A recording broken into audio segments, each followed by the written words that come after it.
Hello everyone, welcome to Get the Fork Out. This week we have Chef Josh King, and he's going to talk to us about his little ride through the industry, his journey, if you will, and how he got into it, and things that he did in the beginning that he immediately regretted, and then where it went from there, which is only up.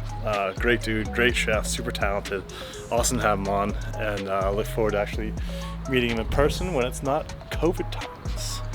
He does the interview in San Diego.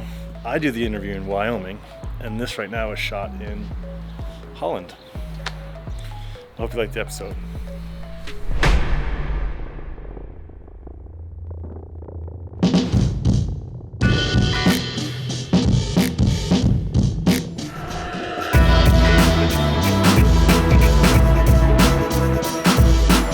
Good evening, everyone. Happy quarantine.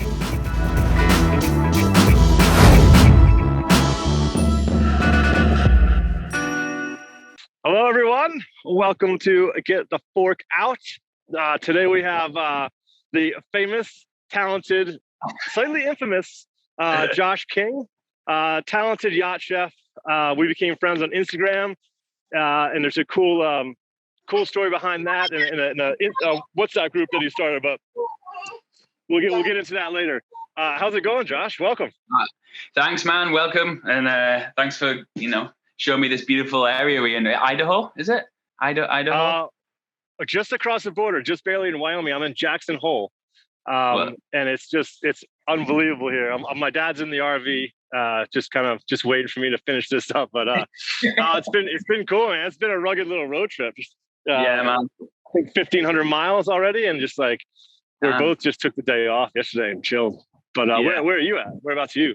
San Diego is my home. Just trying to get the green card, and now I'm married to an American lady. So awesome. Trying to get the green card and live the dream, live the American dream in a white picket fence. Yeah. I'm skeptical on the American dream, man. Just think of your own dream. The American dream looks a little dangerous. Yeah, but let's not get into it too much. And you got a young baby too. What's boy, girl? What's I got a little girl. Yeah, she's 8.5 months now. She's congratulations, bro. Yeah, awesome. Man. I just got back from obviously being at work, and it's my wife did really good by sending videos and stuff, but it just missed so much. It's crazy, especially crawling, eating solids, making omelets in the morning and that. It's just cool, man. It's cool to be back, and been back 3 days. My brain's slowly getting back to normal. I feel like I've just done a heavy med season charter season. Well, I want to talk about what you just did. And I also want to talk about your roots and where you're from food wise, because I love talking to chefs about that anyway, whether it's on a podcast or not. It's fascinating. But you're in a busy private boat. I mean, you had guests your entire rotation, right? Yeah, so it was actually Liverboard. And you always get that when you go for the interview. Yeah. When you go for the interview, it's always, any talented, solid yacht chef should be able to handle it. And I was like, okay, that's a big. And I thought about it every day, man. Every day that we went through hell. I thought about that comment. I was like, it's not that easy. Because it was full on. It was full on. And it, because of COVID and stuff, how it is. A lot of boats now are doing the liverboard thing. It's just I went in I did it wrong, man. I went on all guns blazing, bro, the first 6 weeks, man. And I didn't actually repeat a dish for 60 something. So what was that? Yeah, for 6 weeks it would have been. I didn't repeat a dish, and then my brain just went, and I was like, oh shit. It's hard. It's hard. And then you can also what I do. I've done liverboard as well, and I always quit. I'm not saying you should quit, but I'm always like, this is not the lifestyle I dreamed of. This is not. I'm not far from it. We got to do a quick. I'm not going to cut this out, but a quick technical question. Do you have it? Because I'm in the middle of nowhere, and Josh is hosting this. Thank you, dude. Are we in gallery view? So we're side by side on your laptop, on your computer? No, but let me just do that now for you. Yeah. Boom. There we go. Boom. Yeah, that's better. Otherwise, it just jumps in and out. I don't know which is better, but I know Ria that does Yachting International Radio prefers this one. Yeah. Yeah, Liverboard's hectic. Well, let's talk about you, man. Let's talk about what was food for you as a kid. Like, how did it turn into a career? And you know, were there apprenticeships, culinary school, restaurants? Yeah. What happened? So, well, I was a bit naughty at school, the old chef thing, you know, you're a bit terror at school. Got kicked out of school, another chef that got kicked out of school. And my mum actually said I wasn't into food when I was younger. I did like food technology, but I was just a little shit, man, an absolute little shit. And my mum just said, you got to get a job to pay rent. I was like 15, I must have been. So I actually started working at a vegan and vegetarian cafe. And, you know, just did all the bullshit, peeling potatoes, thinking I was a chef when like I'm really not. And from there, I just kind of grew. You know, you start, you know, getting interested in little things. It wasn't great food or anything like that. And then from there, I was like looking online about qualifications. I remember looking at one point at Derby University, and like I read I could become a head chef in 3 years. That's cool. When you're 15, you don't know what the hell's going on. You know what I mean? You're just like, oh wow, I can become a head chef in 3 years. And then yeah, it grew. Such a strange age. Yeah, went off to worked at a place called Jesmondine House, which was my first proper real restaurant. There's 3 rosettes, and it was like this guy called Pierre. He's actually was my mentor back then. And soup from London, from the Greenhouse, I think it was, or the Glass House, one or the other. Super intense. And I mean, I was a little bitch. Like, I was on the larder. I was picking herbs for the pass. Like, I was smoking weed at the time, so I was getting stoned. And like, he would call me up, and it'd be like 9 a.m. and he's like, "Josh, where are you? Why aren't you?" He's probably pissed off that I'm trying to speak French here with a French accent. "Why aren't you in the galley? Why aren't you not in the galley? In the kitchen? Where are you? Come to." And I remember like going in with one story, going in really stoned. I was like 15, 16, and I was on the meat slicer. We had the old carpaccio. Bro. I don't like the story already. Any story that starts with meat slicer, you're like, oh, it's a bad story. Not one good story. There's not one good meat slicer story. Not one. It's always. So what'd you get? I'm sulking, like, 'cause I'm slicing this meat, like, this carpaccio. I don't want to be at work, like, fucking stroppy fat teenager, like, oh. And got me fucking finger, just went straight off it. And I was like, oh man, this is the perfect reason to go home. And he wouldn't even let me go home. This'll show him. I'll get out of here. But he made me stay. But I'm grateful for him. Yeah, and then from there, I actually joined a course called a Specialized Chefs course, and that's with the Academy of Culinary Arts, which we did 4 years in London. I trained at the Royal Automobile Club, and then I left there. I did 2 stages in London, the LEDUBRY, and then moved to Cornwall. Met my daughter in the UK, who's not mum, got pregnant at got her pregnant at like 19, really young. I was actually planning to go to Australia and venture out and do the traveling thing, and just worked and kind of tried to find. I was kind of trying to find myself, you know what I mean, as a chef. I didn't really know what level I wanted to work at, and working at Port Ainsworth at a place called Cota as well in Porthleven, and just finding myself, you know what I mean? Like, I struggled to kind of... What was that last place? I couldn't quite understand. Cota. It's in Porthleven. The chef's actually on Great British Menu today, all this week, actually, funny enough. Awesome. Yeah.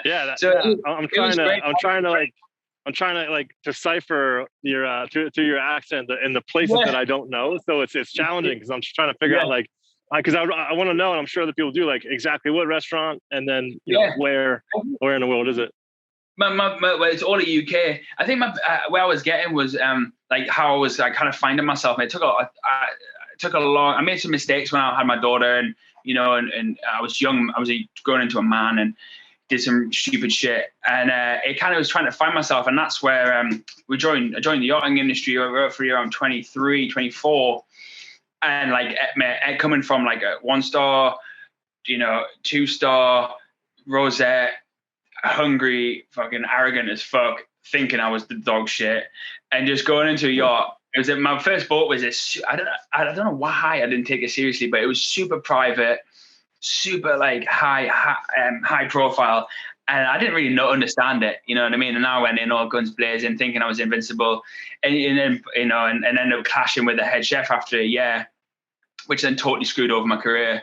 Not my career, but trying to elevate myself in the yachting industry. And I was just so, and because I still think I was trying to find myself and who I was, what I was about, and you know what I mean? And I did the restaurants, but I still don't think until, you know, probably about 3 years ago, I actually found myself and my style and my you know, I mean, my real kind of pizzazz, I guess, or whatever, who I am, and you know, and what kind of man I am, you know what I mean?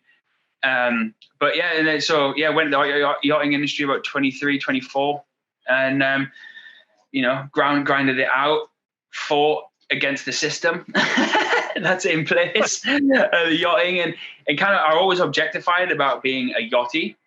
You know what I mean? I just wanted to be an individual, you know what I mean? And I butt a lot of heads, and if I could go back, I would love to apologize to a lot of people, you know what I mean? From when they were always trying their hardest with me to try and guide me in the right way, you know what I mean? As a sous chef in the yachting industry. And I think only now I'm actually 29 and more responsible, and you know, and kind of look back and think, actually, they were only trying their best. You know what I mean? Like, because I had good opportunities when I first came to the yachting industry, and screwed them up because I was wanted to be at the top straight away. You know, I wanted to not listen to anybody and just cook my food and do, you know what I mean? Which I still do that a little bit, but that's my character. And then you know, and kind of and I didn't understand that actually there were so many processes and SOPs that you have to put in place to run a boat, and it just takes experience, man. Like time to drop your, you know, realize that your balls on it. You know what I mean? Yeah, you are not alone. I think a lot of us struggle. I know I did. Like I've been in the industry for 2 decades now, but I remember coming in, you know, massive goatee, 2 earrings, just from best restaurant in Boston, like killer resume in restaurants. This is long before Michelin stars came to America. But this would have, I mean, I worked at shit hot hotels and restaurants, and I was the same. So the point is, you're not alone. And I think it's easy for and wrong, but it happens all the time for successful restaurant chefs with any modicum of talent to come into the industry and be like, oh, I'm going to make this my bitch. And like, oh, none of these chefs know what the fuck to do. And and it's so common. Meanwhile, there's so many cool, talented chefs in this industry. There's a lot that aren't, but there's a lot that are too, you know, and it's, it takes time to kind of gather that all in. And yeah, like you said, SOPs is a great word. Like there's certain things that really differentiate yacht chefs from restaurant chefs. Yeah, and I think you said something there about I learned it, especially when we did this WhatsApp group, which we'll talk about. Obviously, you want to talk about, but just the level of yachting chef. In my head, I was like, everything has to be Michelin star. Every chef has to be Michelin star. When reality of it, man, I've done some temp gigs, and I'm like, especially when I was a sous chef in the yachting industry, learning on the big boats, and it was like, God, they just want to eat peppers and fucking quinoa. Like, what's the point? You know what I mean? Like and there's chefs for everybody, man. So all this, like, you know, there's a few social media accounts where they take the piss out of people's food. And it's like, well, you know, at the end of the day, there's always I'm sure there's a client who doesn't really give a shit about what kind of food he's eating, as long as it's just what he likes. It's simple. Exactly. It's basic. And if that chef, I tell you what, that chef's probably getting paid more than any of us. Because that boss is happy. You know what I mean? Like the chef is probably bored, wants to leave, tries to leave. The boss is like, no, here's some more money. And he's like, oh, all right, couscous and peppers it is. Let's do this. You know what I mean? Like that's kind of. I do think that's common. That, I mean, it's slightly different on a charter boat, but not really. It's this industry is based around comfort food. There's fine dining elements to it, and there's fine dining owners, and there's fine dining charters. But most of it is just keep giving people exactly what they want, and just trying to make it the best version of that thing that they've ever had. And that takes a different skill set. But you have to know food through and through and backwards and forwards. I think the yacht chefs are weird. I think we have like very broad, shallow knowledge because we got to do Mexican theme, we got to do Japanese theme, we got to do all this stuff. But I love it. That's my most favorite part. It's like, and I get to be creative where my restaurant days, like you're banging out the same shit day in and day out for 3 months. And then hopefully they change the menu with the seasons, but not everyone does that. No, I had I had a client not so long ago who actually just said to me, because I was doing like, he was on for a while, and I was started. So always the first 2 weeks when I join a boat, I always like go all out, showcase me, and then they go, okay, turn it down a bit. You know what I mean? So then they know what they're gonna get. They know what level they're gonna get. You know, that's I don't know. You probably do the same. People probably do the same. But that's kind of my go-to. I go in all guns blazing. Then they go. Sometimes been on the first day. Sometimes been on the third day, or they even have never said. And but this client, no one can eat like that every day. So you just want to show off, and they're going to allow you. And then you're like, all right, let's find a neutral sort where you're not going to walk out of here 100 pounds overweight. Yeah, exactly. And he goes to me. So I started doing it, like toned it down, and you know, he's on there for a long time. We're in remote places, so kind of playing through the countries of, you know, cuisines and stuff, and kind of keep it quite simple, but just elegant, you know what I mean? And he turns around at some of the menus, like, why are you cooking pasta when you're not Italian? Why are you cooking Japanese food when you're not Japanese? I'm like, bro, I'm a yacht chef. Like, you know, like this is my job, mate. Like, that's why I'm on here. Like, you know what I mean? Or you can have the same thing. If you want, I'm English, and if you want English food, bro, you'll be rolling off that boat, mate. Fish and chips and pies every day. You know, I didn't understand him, you know, but I didn't last long.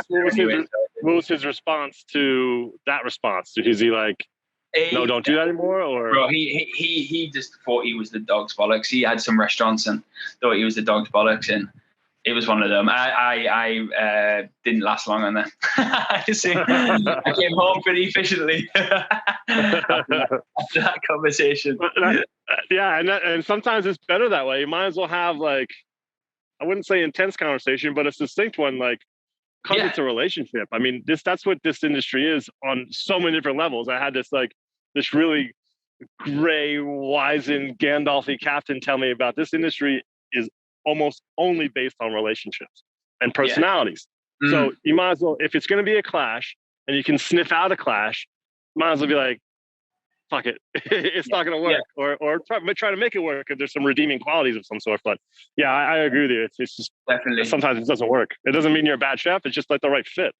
Yeah, no, exactly. And I'm big now. I've established myself a little bit and confident who I am. I think that's kind of what I look for, and I always say, like, on interviews, you know, you get the whole what kind of you know, that question is what kind of style of food you do, or and it's like, well, it's not really about that. It's about fitting in with the family, you know. And I've been really lucky in the past. One specific job, and I got to travel the world with the family, and honestly, they kind of, that was where I found my style, you know, myself, and where I wanted to go, because they allowed that.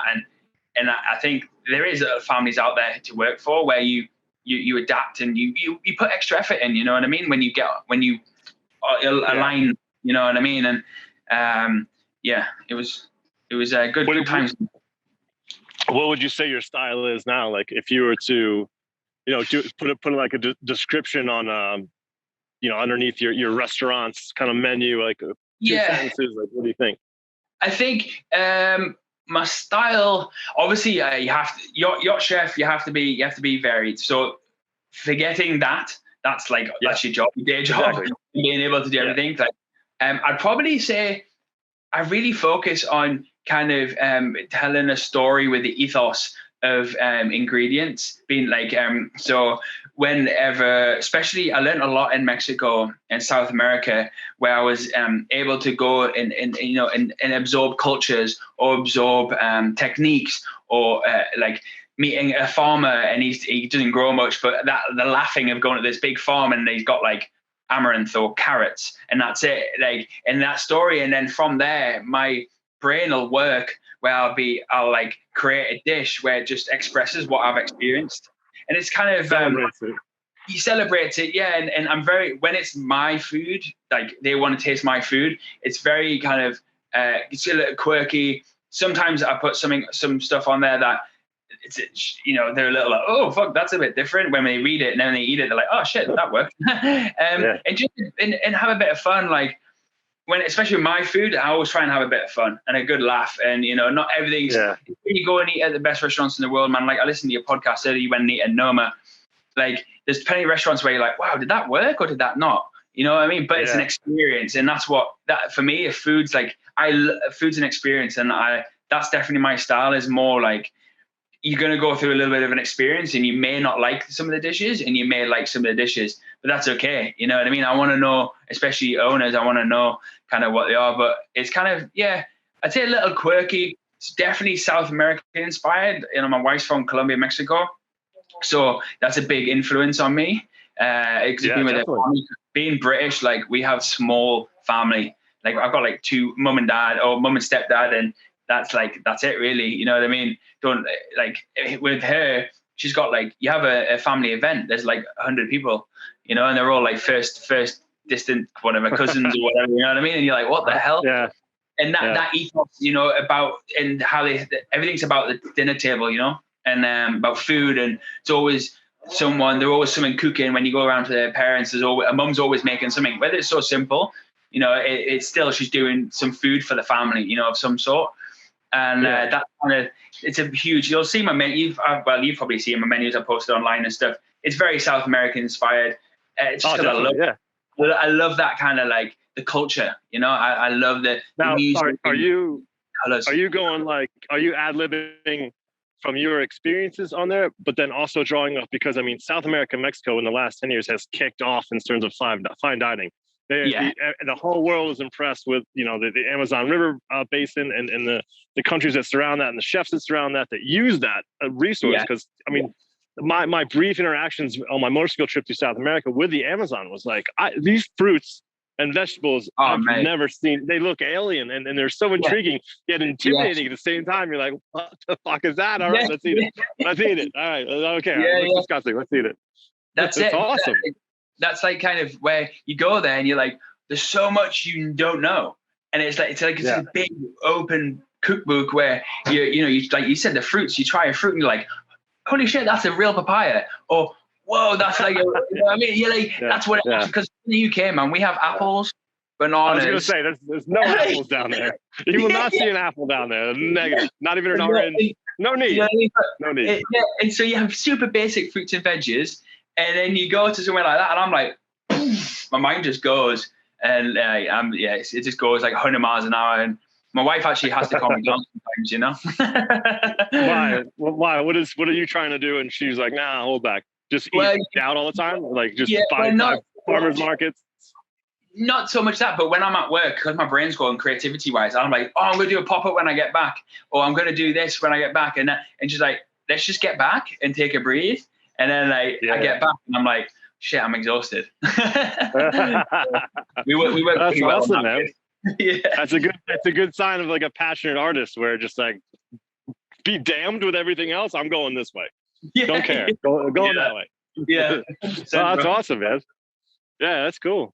Yeah, I miss South America a lot. The motorcycle trip is great, but it kind of limits me in terms of, like, once I passed it, I don't want to go back until I finish it. And it's been like 14 years now. It's like, I want to revisit some places for sure. But South America and the Amazon, I didn't get a chance to do Brazil too. That food show, it drives me nuts. It's not a good one. Better Feed Phil. Oh, guy's a weirdo. Oh, man, I started watching that. I love that, but he irritates the shit out of me. His smile is so cheap. His smile's like this. Yeah, he's a dirty old man. I hate the way he, like, puts his hand when he's, like, hugging women and shit. It fucking irritates me. He's like an old pervert, man. Like, the only reason I bring that weirdo up is that his episode on it was Rio or Sao Paulo, I forget, but the food was just like the apex of what we just talked about, like the apex of the centuries of knowledge of Amazonian basin food. You're like, oh man, I never would have thought that was dirty. Like, that's so good. So it's the only redeeming quality of that show. That I think you did both. You might have done Rio and Sao Paulo. I forget. I didn't know Sao Paulo was like twice the size. Sao Paulo is way bigger than Rio. I've never been to Brazil, man. I would love to go. It's definitely one place. Yeah, absolutely. I had some questions written down for you. So we covered where you're from. Yeah. We covered like where you are now. And then naturally what the future is. But I think let's talk about that chefs group that you started. I think that's a good, that's a long topic. We can talk about that for a while because it's got levels and layers. Yeah. So where did that come from? Where did you get that idea? I was on trip and old Sam, was it Sam? I think he was looking for a chef. So I hooked him up with someone on a WhatsApp group, and I was like, oh, hang on a minute. why don't I just add a bunch of chefs in a group without their consent and just see where it goes. Against their will.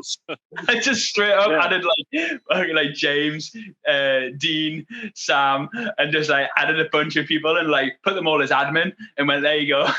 And then like then someone, I can't remember who posted it, Nina or someone posted it, and Indeed, and all of a sudden it was like in 12 minutes, man, there was like 100, or I think it was like 96 people had joined. I was like, what the fuck? And then someone said, oh, be careful because there's a certain limit on WhatsApp. And I was like, oh shit, really? And I was like, oh yeah, well there you go. So, but then it's kind of exclusive, you know. It's but it's great. There's good banter on there. I've been forefront of some banter myself. You know what I mean? So it's good to. As have I. It's good fun. It's good fun. It's what's really nice. Is that at the start where there was a bunch of green yacht chefs who entered it, and just kind of there was a lot of people on there who helped them out and didn't patronize them in any way. And I feel like sometimes you get a lot of idiots, dickheads on Facebook who sit behind a bit of a keyboard warrior and sit in comments. And actually, I was actually listening to your mate Darren about how he went on team, and I did exactly the same. And I had £300. I got a flight to Nice from London for £12. Got there, I had £300 in my pocket, suitcase, chef knives, and I was like Doc walking looking for a deckhand job because I didn't know what the fuck I was doing. Anything. Yeah. You know what I mean? Like, and I was just staying at the crew house, and I was like, what the hell am I doing? Like, oh, have you got any? Can I wash the boat, mate? Just so I can get to the galley. Like, you know what I mean? Yeah. But now, because we've got that group, people are going to invest some time in people, and you never know what's on the corner. If we're on a bigger boat and you need extra chefs or whatever, and it's a great tool, and you get to know them already. That's always the awkward thing, is you don't know someone's personality in the yachting industry until they come on, because you're living with them 24/7. So at least you get to know the person, and also. Like I said earlier, I wanted to see what jobs were out there. So, you never know. So I wanted to be the forefront. Like I like what it's become, which and it's become. I mean, it's a go-to resource for all of us. And I check in probably like twice a day on it, whether they're shit talking or just some of the heavy hitters in the industry, like post cool recipes and ideas. And I like that it's not bitter, it's not mean. It's like. It needs to be. I think it has to be, and it is now already. It's like just anyone can speak up. Whatever you're looking for, whatever job, or you have any questions, like that's much more productive for all of us. Yeah.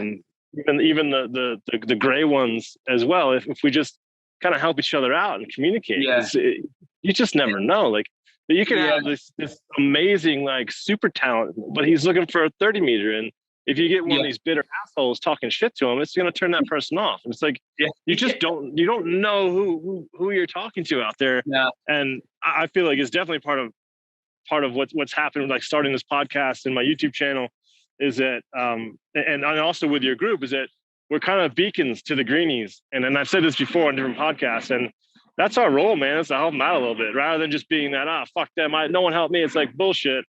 Yeah, someone always gives you a hand as you're coming up, and they still will. So that group's it's a great resource, man. It's a good idea. I really tried as well to kind of for the people who are starting out in the industry, and it was kind of I did it the other day. I made a little post where it was a little bit more kind of wear my heart on my sleeve, like asking for advice, because I wanted them not to just think. I think that's one of the key sometimes with the split, the divide between chefs that come into the industry and the senior chefs, is to try and gel them together rather than have that separation. So when the restaurant chefs come in, they don't come in all guns blazing like I did or you did, and they come in and go, actually, I've got a good idea of what it's like, and I respect the guy who's been in the industry a lot longer, because there is shit I need to know. And I think that's kind of what I did the other day. And I was like, look, like I'm not perfect, but I need some help with this bit, own kind of like. So it's kind of I wanted to be the forefront of just someone who constantly has his image on the social media, but then is open to just being like, actually, I'm not fucking amazing. You know what I mean? I still need a little bit of help. And that's kind of, I think, what's the word? Letting the guard down. And I think it stops a lot of people. You need a bit of wisdom to realize how important that is. Yeah, and especially emotionally, I myself gone through some personal, like mental stuff. in the past couple of years, and being away from my family is a huge one. And I think having a group on there where, you know, some people have messaged me out on the group and said, hey, like, you know, I'm going through this at the minute. And I'm like, fuck, that's really cool, man. You know, I've been, and I really appreciate, you know, it's conversations go on there that you wouldn't know, because people have found this person and gone, oh, actually this person looks like someone I get along with. So it's also, you know, for me, it's a big, especially now, you know, in the restaurant industry, there's a big project going on in the UK called Burnt Chef Project for chefs who are burnt out, and yacht chefs do get burnt out also, even though, you know, we show the life of luxury all the time. You know, a lot of chefs go through a lot of stuff, and sometimes alcohol is the biggest reach on the boats, you know what I mean, because it's so easy accessible, I think. And just having the group there for a safe space, you know, and that's why we don't let any agents in there. Sorry.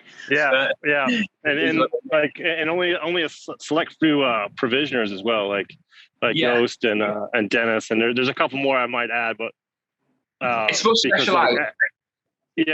Because they're such amazing points of information.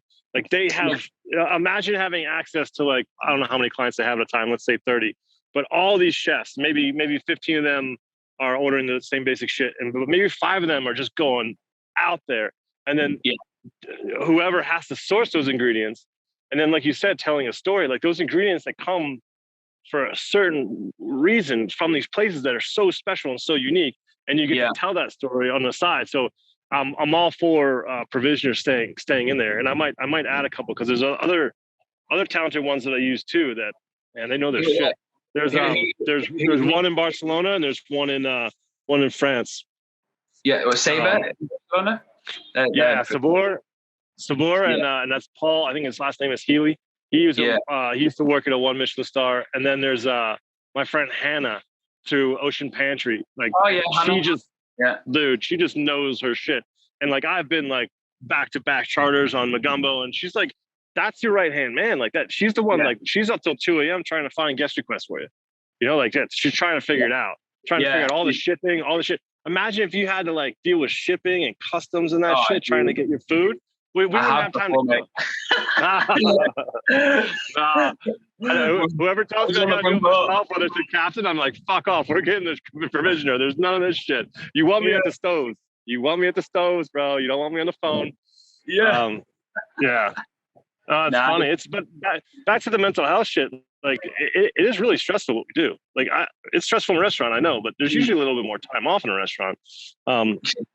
It's quite hectic, man. There's a lot of stress, and it's all on you. And you're doing everything. I mean, you're cleaning the corners of the walk-in. You're cleaning out drains all the way up to and getting there. You're trying to source ingredients. You're trying to make sure you have a full walk-in and it stays full and everything stays rotated and nice. And you're doing that with one other guy or 2 other guys or girls. And then, all the way up to actually serving this food. It's just from top to bottom. I think it's a lot different than the restaurant industry. It's a lot. It's a lot different, man. And it's not, as I've got older, I've come to appreciate the industry a lot more and what it gives. But it's I wouldn't go back to restaurants on a full-time basis, just because I love the industry now. But it's just different. Like, you can't, like, for me, like, if I did what did I just do, like 6-7 weeks straight without a day off in a restaurant, I'd be shooting myself, mate. And I just did it. Like, why? I'm like, complaining. You're like, why? I need a day off. Like, someone's coming in. Let's hire someone else. And meanwhile, you can't change your circumstances. Yeah, I walked off into to the airport, and I was like, the sun it burns us. I know the feeling, man. I know the feeling. I did an 8-week charter last year, and talk about monotony, bro. Well, I'm walking into a 10-week charter when I go back, so my high level mark is going to get raised by 2 weeks. But they wanted the same food, lunch and dinner every day. The same food. I'll tell you right now: steamed rice, julienne veggies, whatever I could find. It was also when COVID first kicked off, so I was in the Antigua, so we couldn't get shit, but whatever. So the avocado, green peppers, celery, tomatoes, cucumbers, and it was like 5 kids, 2 adults, and then New York strip, the steamed rice, like I said, I think that was it, bro. Like, some steamed veggies. So there was raw veggies and steamed veggies. So I just chuck a huge amount of little tiny bowls of veggies out, both steamed and raw. Yeah. Steamed rice and New York strip, no sauce, no nothing. We don't really like sauce. And it was just like, but it became a lifestyle. But that's why I started those cooking videos, because I had extra time. Like I can't complain. It was like, you start work at 7, you have a 2-hour break, you're done work at 7. Like, it's 8 weeks, but it's not. Imagine if it was like 18-hour days.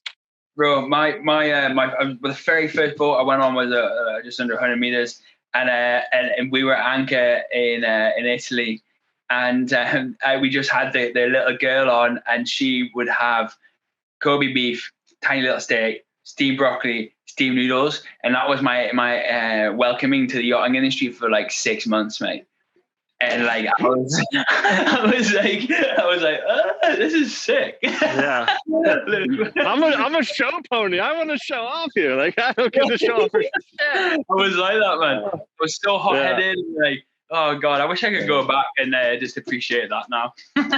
Well, like, yeah, I mean, that's what you touched on earlier. Like, I don't think you need to apologize to anyone. Just be successful, and you are. So I mean, that's it. It's just I think not apologize, but just there's a few friendships and that, you know, I made some mistakes, and there's a few friendships I wish I kind of kept on the hook, rather than just being young and naive and saying I didn't need that anymore. But that was like all throughout my life when I was young, man. I was just growing and trying to understand where I was going, you know.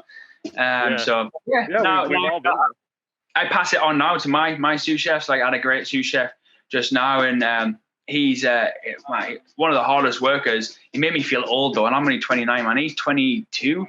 And he wouldn't drinking coffee, and he's done 200 odd days straight, and he doesn't drink coffee, and he looks fresh every morning. And I'm like, I'm on like 8 weeks, and I'm like, yeah, those long trips, man. Those long trips, they wear on you. They can be. There's the monotony of it all. You know, it's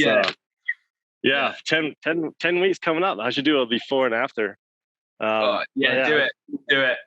I'm not sure I'm allowed to do these podcasts when I'm on there, so I gotta double check. This might be one of the last few. Yeah, we'll see what the privacy shit is. It's a weird one, because you don't want the guest to be like stumble upon your YouTube channel and be like, oh, motherfucker's got time to do podcasts. Oh yeah, that's true. That's true. We'll see. We'll see what the captain says. But I was actually thinking you should do a big chefs one, like a general on, because you do them on Zoom, and have a bunch of chefs just having a beer and talking it out. You know, like a great idea. Like 20 of us, or I don't know, 10 or 8, I don't know, enough to like have a good conversation or something.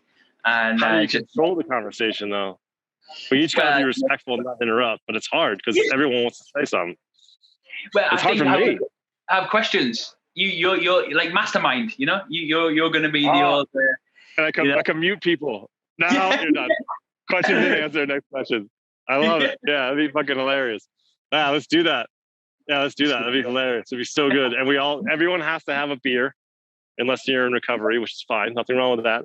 And I think it's just chill out. Oh, a little butterfly went by. God, I love the national parks in America. Yeah. It's just ridiculous.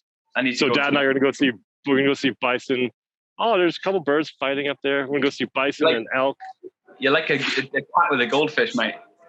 Focus,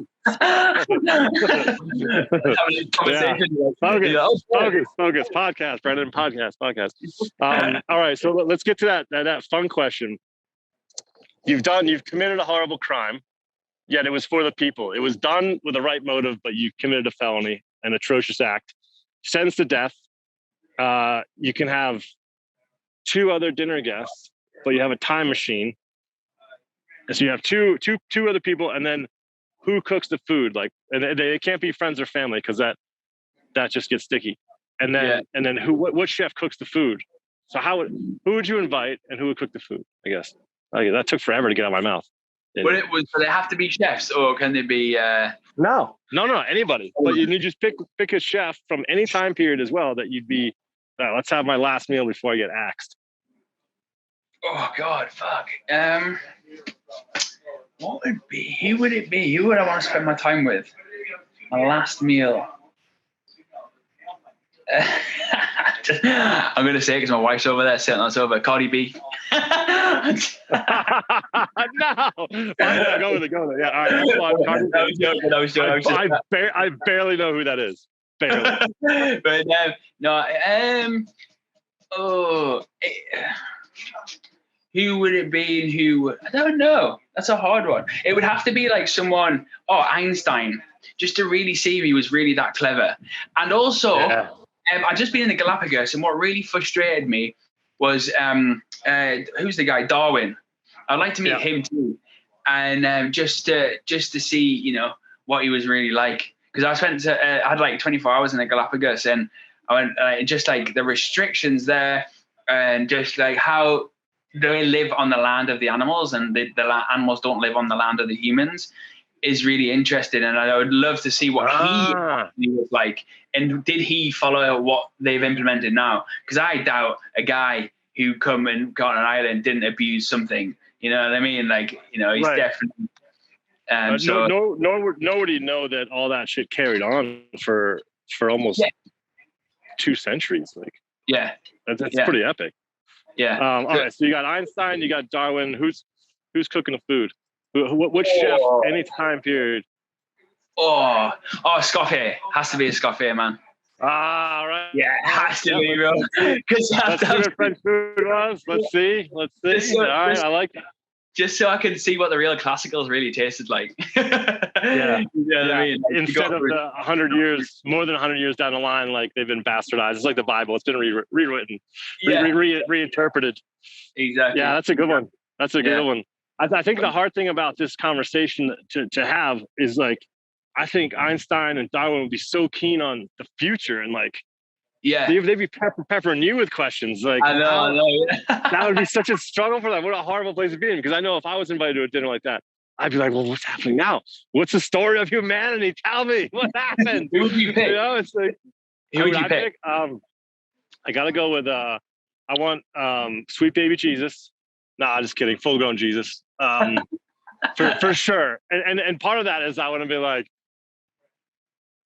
well, there's levels here, because like, if he is the son of God, I'm not saying that he is, but maybe he can get me out of this execution. But then also he'd be very, very, very interesting to talk to. And then who was the other one? God, I had 2 good ones lined up. I think maybe it'd be Hitler. I think I'd chuck Hitler across from Jesus Christ and just watch those two just go, what would happen?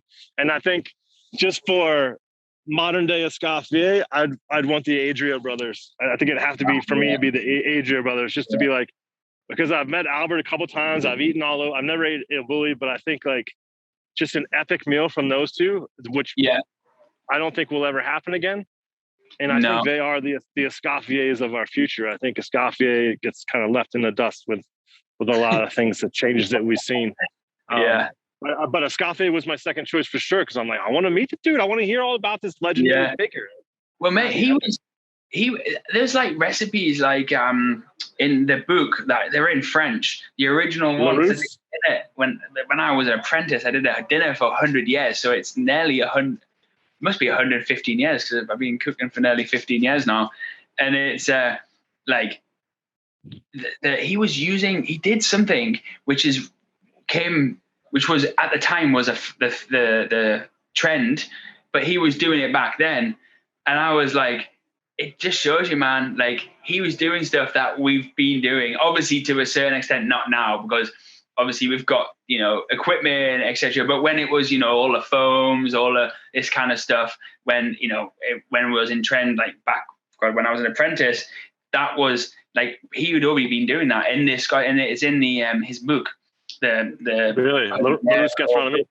Yeah, and it's like, wow, God, that's crazy. Like was he that far ahead, or we are just cycling through trends? You know what I mean? That's kind of what makes that's good. Yeah, I mean, that's a good question. One of the ideas that I just had while you're talking is like, I think someone like Escoffier, and I think someone like the Adria brothers, they only come from, I won't say like conquering food as it is, but that confidence and the freedom and the fearlessness to innovate. Well, that's what propels food. You know, that's what Escoffier was, and that's what French food was back then, but it's not now. You know, there's a huge difference. Same with Italian food, whereas Spanish food because of Ferran and Albert have, it's, and also, and the other countries, including the UK, America, and Scandinavia, and the whole world that they've influenced, and South America as well, they've taught people to be courageous. They've taught people to, like, they've shown another way. And I just think that's the epitome of, like, passion and comfortability and proficiency at your craft, to then have the fearlessness of, like, I'm fucking going here now because I think it'll be good. I'm pretty sure it'll be good. Let's try it. Yeah. And then to have the courage to put it on a plate and then charge someone for it, and then just like, I hope you like it, rather than living in this shivering dark fear of, like, oh, I hope Escafe doesn't get mad and I change his recipe. It's like, no, man, go forward. Yeah. It's always changing. It's always changing. And that's the best thing about food. You're never gonna know it all. And it connects you with so much shit. It connects you with geography, geopolitical climates of centuries gone by or current. All these cultural influences, languages, and then the migrations of humans and beasts. Awesome, man. I love it. I've learned so much. I've been cooking food for 30 years. I've learned so much shit. Plus the motorcycle trip. But anyway, let's not talk about. Man, I can't believe it's 16. I can't believe you're that old, bro. You don't look that old, mate. I know. It's gonna happen. It's gonna happen. Like, it'll be a 5-year span. I'm like, holy shit, Brendan really fell off the edge. He's that's ancient. That's awesome. I get it from my dad. Like, all those videos I'm posting now, man. Everyone's like, I thought that was you. You aged 30 years. Just still be in the yacht industry, mate. Yeah. Imagine. I'll either be like on some like 220 meter or on like happily on like a 60 meter, but like, oh, so you'd be on the size. You'd be on a 20 meter in Biot or something. Never leave. Just like this hermit. Just this weird like one like the strange wizards from Lord of the Rings. You're stuck like the hero wizard, just this weird one that peers out from the corners, like that brown guy. Somebody the brown. Like those little fishing boats in Monaco that when the Grand Prix on and they're like they've got some obligation of being there for some reason. They're like all these scuba yachts, and this is like this tiny little fishing boat. Do you remember the weird one in IYCA at the corner? So you're like, if you're on the end and you're coming around and there's that bend, there was this, it looked like a handmade boat, and it was a really weird shape, and it had this like mast that was like, two masts like stuck together and then like put on like that.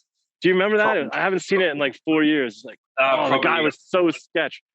Yeah, really weird hermit. So that's my future, perhaps. Yeah. Something to look forward to. Still podcasting. Yeah, motorbikes on the bow. You'd be podcasting my daughter because she's a chef on a yacht. That'd be hilarious. Yeah. Oh man. No, the years fly by, but like you said before, the appreciation for this industry is intense. Like it's afforded me like disposable income, time to go do cool shit, to learn or to grow, and or just that's the biggest thing. That's the biggest one for me is time, man. Like, and just having a wife and a kid, 2 kids. It's just having the time to be able to when you have time off, you're not like worrying about money or working. You know what I mean? You still have a little play of work or whatever, but you're not having to like the stress, and you can actually enjoy your time and figure real life stuff out. You know what I mean? That you should be doing when you're not at home. And I think that's the time is the biggest thing, man, because it does pass. I don't know. Honestly, I don't know where my yachting career has gone. I still think I've only been in it for 3 years, and then like every time I speak to someone, they're like, what? It was like 7 years ago? What? I feel the same. It goes quick. But like time is really the only unit that matters. Like it's not Bitcoin or cash, or it's like time is, that's like how much do you, I mean, it just, I came up with this a long time ago. Like, well, I heard it from somewhere. I'm not going to take credit for it. I don't really care. But, it's the most important unit you have. And how much do you sell? How much do you sell it for? What are you going to do for work? Yeah. How passionate are you about that work? And can that time invested in buy you some more time? Yeah. Or you just skint your whole life, like trying to stay above water like this. Like, so, and I think that's what happens a lot in the restaurant industry too, is you just stay skint your whole life. And it's not easy. It's not easy to claw your way out of an industry that doesn't pay you very well. Yeah. Unless you get to the top dog, and the burnout, it's a hard pyramid to climb to get to that top.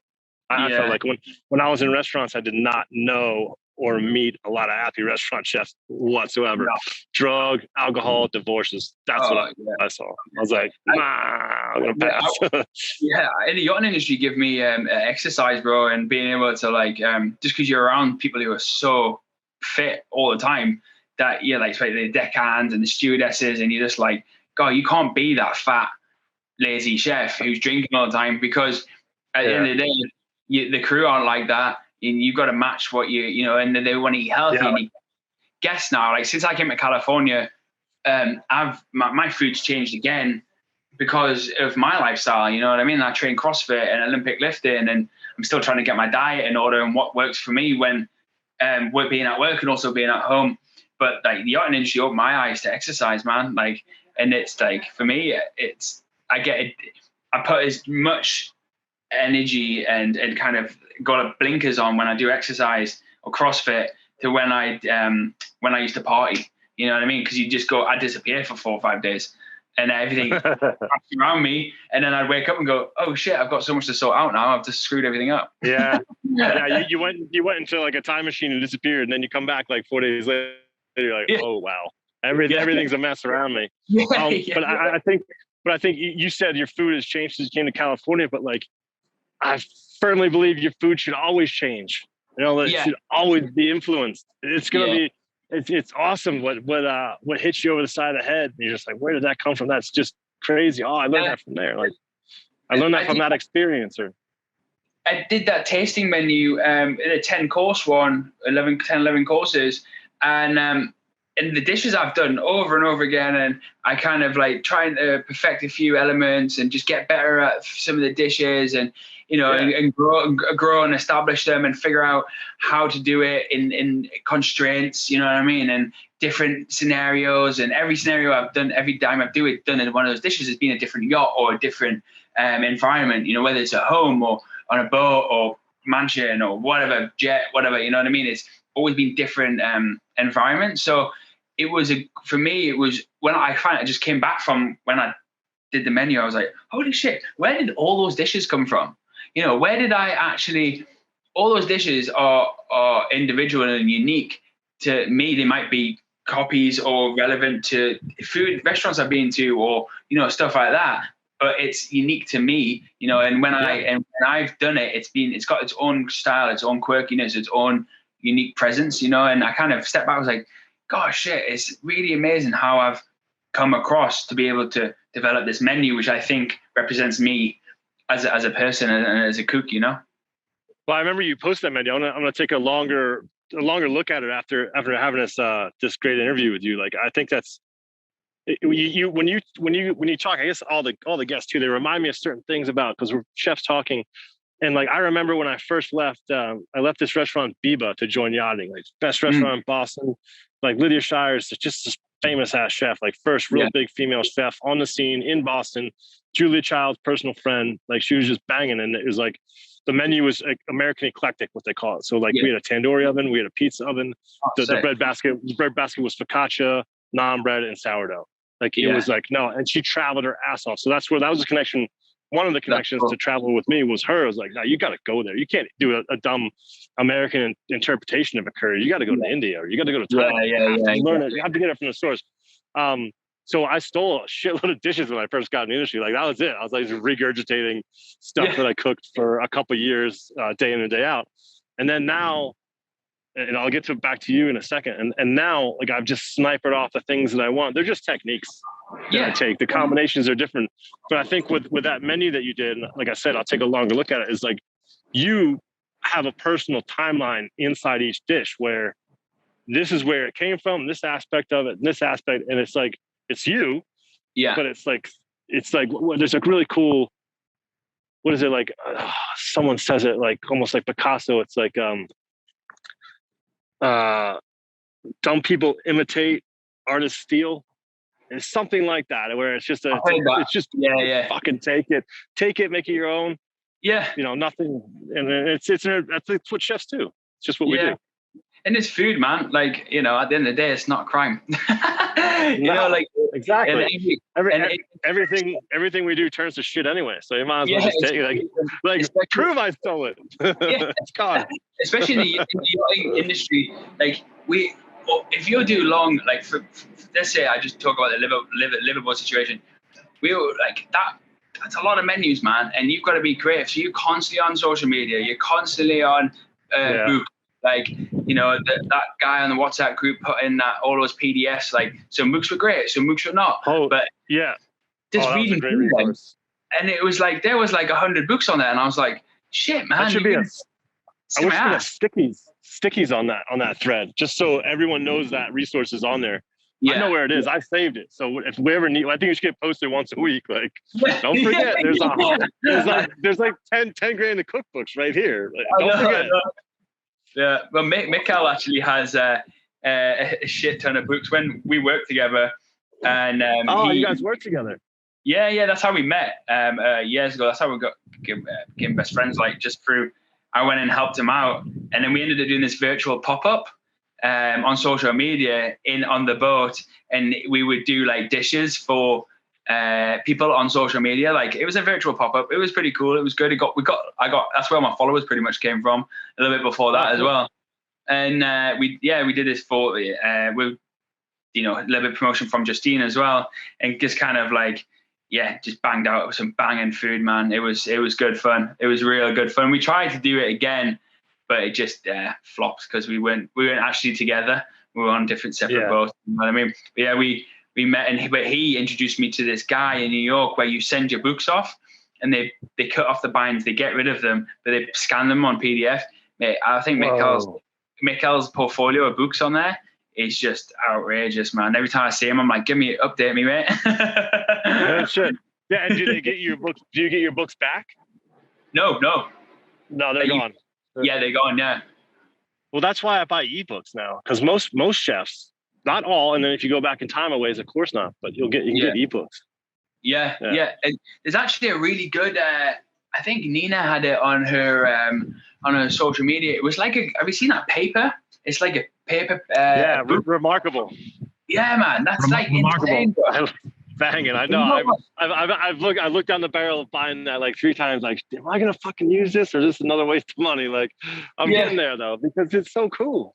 Yeah. How much do they cost? Because we're not sponsored by them or anything, but I don't know. I think it's like $300. I think there's simple. Like, you can't get distracting while you use it. There's only a way to share from it, I think. Right. There's no browser, no email, Yeah. It's not an iPad. But yeah, it looks great. Looks dope. I watched a couple. Whenever I research stuff, as everyone else, I just go to YouTube and I just watch people use it. I'm like, oh man, that's banging. I might grab it because I don't really draw food that much, but I should. I used to. But it'd just be a good way to communicate with your second chef as well. Just like, here, what do you think? You want to do this later? Yeah. That's it. That was a good thing with old mate on that sous chef. He was just young, and it reminded me of myself, man. And I really took everything I learned from my old head chefs. Like, it was my opportunity to hand it down. You know what I mean? I really enjoyed it to be able to hand down the old the baton. You know what I mean? Like, because I learned certain things from the head chefs who are like the goats of the industry, who I would call them the goats of the industry. You know what I mean? And then they passed it down to me and how to people manage. That's the biggest thing on the big boats. You know what I mean? It's not about cooking, bro. You could just spend half your time on the computer. It's it's about managing the best from people. And the chefs I worked with were definitely that. Like, definitely. And it's great to be able to pass the baton down. Which I've been doing for the past 4 or 5 years now.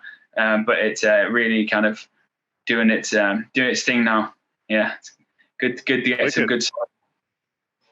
And it's like, that just helps out the cause, like, just there's a lot of bitter chefs out there. There's a lot of people that don't want to share recipes, that don't want to share techniques.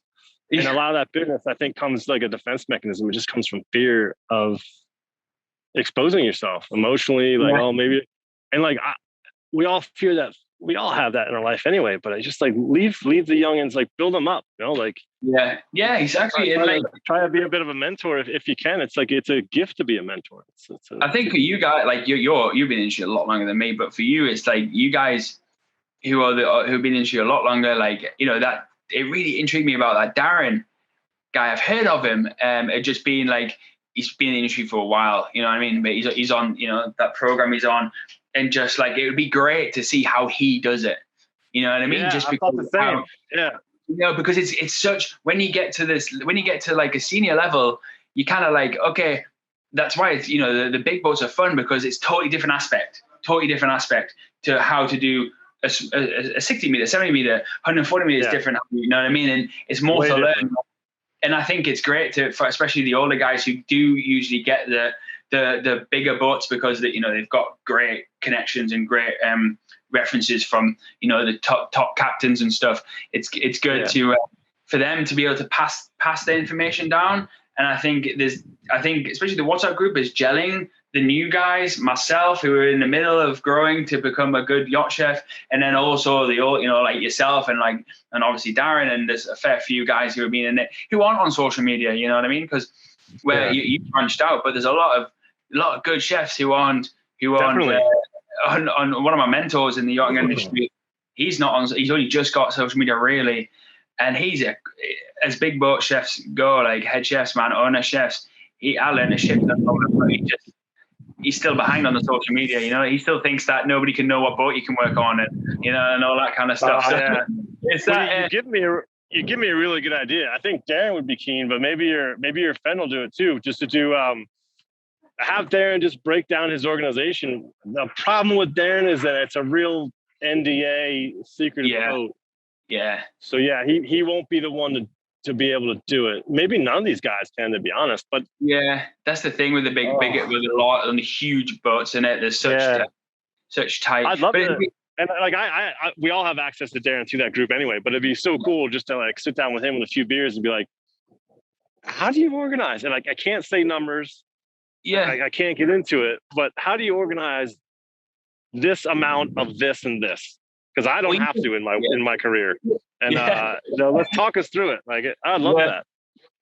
Even just doing an is it an FAQ or whatever it is, like questions and Q&A, sorry, where you know what I mean, for the younger guys, like there's a good group of guys who are younger, and just give them a scope of the potential of what's out there, you know what I mean? And because it's the big jobs like that are hard to you've got your thumb in it, your finger in the pie for that, but they're hard to come by. And me, I'm working towards that. You know, that's my goal, is to become that kind of to be up there, you know, and run something like that, you know, because it's my experiences up there have been like, I remember you told me over the phone, like you haven't had like great charter experience. My experience has been bad with the same captain. Like, it's just like, I've been fired twice in 20 years, both by the same dude. And so like, what? Yeah, it's a fucking nightmare. It's my fault for trusting him again. And it's just like, and then, but it's my fault. I take ownership of that shit rather than blame someone else. It's fucking. Oh yeah, man, we've all been there. Exactly. So like, you learn more from a loss than you do from a win. Definitely. Yeah. Chuck D from Public Enemy. I might get this tattoo because I Googled it once and I didn't find like anyone else said it, but he's like, never let a win go to your head or a loss to your heart. And it's fucking, that's some of the best advice in the world right there. Bro, I've learned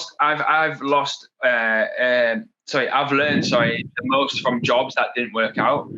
100%, man. Like, man, I've done longevity is not my my biggest my best kind of on my resume, but I've been not in yet. Not yet.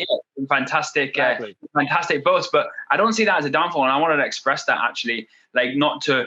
It was such that old school. Oh, you must be on a boat for 4 years, 5 years. And it's like, well, as a chef, man, like unless you're staging, or like I would never be the chef I am today if I didn't fight my way up into being at the top head chef at such a young age and such a big boat. Or you know, if I didn't do that, and then from that opportunity, I got to be in certain places, and I had to adapt and bullshit my way to the top.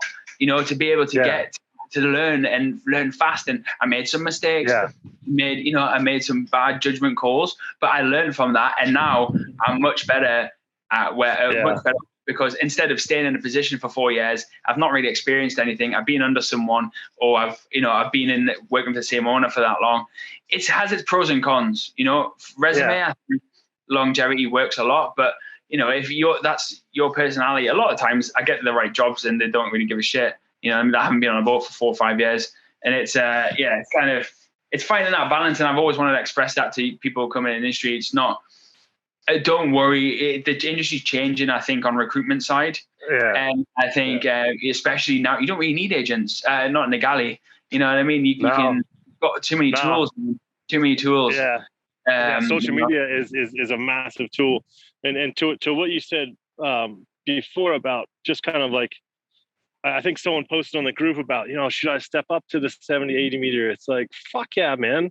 Yeah. There's you're only holding yourself back, and go fall on your face and pick yourself up, dust you off, try again, learn, get better, learn. But to stay in that smaller range or and the range I don't really care about, but like if you want to just pull the trigger, man, just go for it.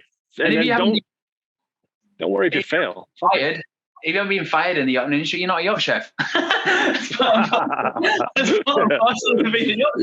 true. I'm rolling through all the talented motherfuckers in my head right now. I'm like, yep, they got axe once. Yep, that guy twice. Yeah. It's just but like the reason is, one reason is that we're creatives, and we catch a lot of shit from that from captains and engineers. Oh, fucking chefs. Blah, blah, blah. They still love and respect us, but we're quirky. We're creatives. We don't fit in this regimented mold, and we don't have to. We don't want to. So after a year or two, it's like, I'm out. I'm gonna get another job. I'm bored as shit here. Like I didn't become a chef to cook the same shit day in and day out. I want to be creative. I want to learn. I want to grow. Yeah, and I think that's why we're the weird ones. I mean, everyone gets fired in yachting, even captains on down. But I think the thing is as well is that you've got to remember we're working for owners, and clients are just like changing their mind all the time. So their diet's changing all the time. 90% of them, do that. And sometimes you don't accommodate that because you can't physically or mentally, and that doesn't work out. Yeah, it's not.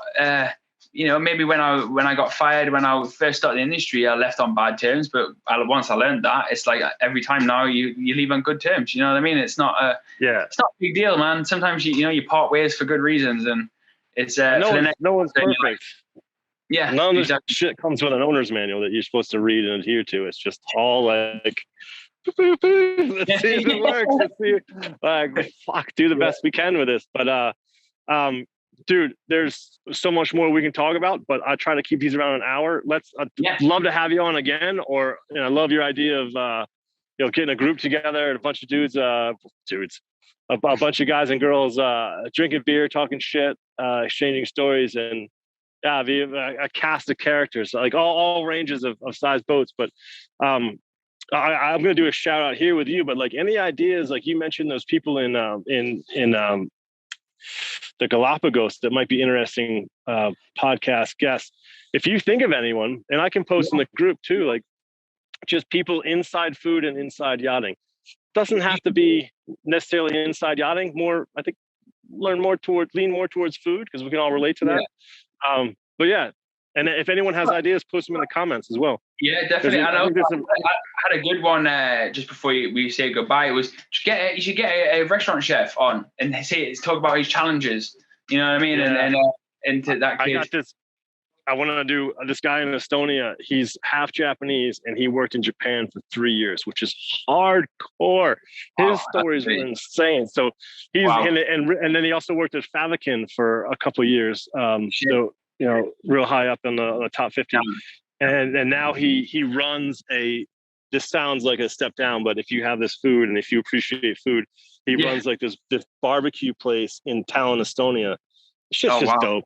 Everything's perfect. Everything's made there. Cool. His fiance is a baker, so it's like they do brunches and there's stuffed croissants and there's pastries and there's amazing coffee drinks and all the bread's made there. So all the sandwiches are ridiculous. And anyway, good idea. But if then I'm gonna lean on that group as a resource as well. Like I just think there's so much shit we can all talk about and exchange ideas and information.